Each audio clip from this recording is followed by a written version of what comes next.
Obulapuram mining కేసులో AP IAS శ్రీలక్ష్మికి గట్టి shock తగిలింది. గతంలో తెలంగాణ హైకోర్టు ఆమెను కేసు నుంచి డిశ్చార్జ్ చేస్తూ ఇచ్చిన ఉత్తర్వులను తాజాగా రద్దు చేసింది.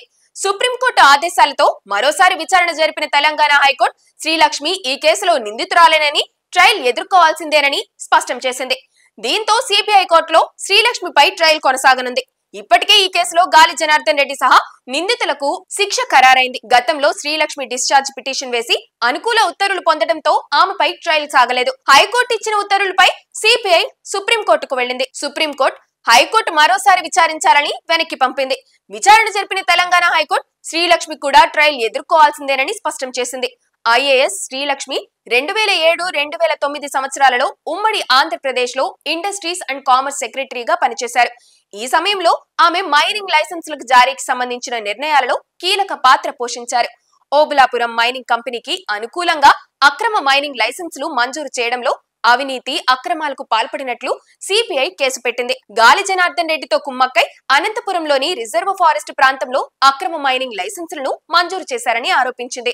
ముందుగానే వచ్చిన మైనింగ్ లైసెన్స్ దరఖాస్తులను తిరస్కరించి ఓఎంసీకు 3 మైనింగ్ ఏరియాలను కేటాయించారు. క్యాప్టివ్ మైనింగ్ అనే పదం తీసేసి దోపిడీకి మార్గం సుగమం చేశారు. 2011 నవంబర్ 28న శ్రీలక్ష్మిని సిబిఐ అరెస్టు చేసింది.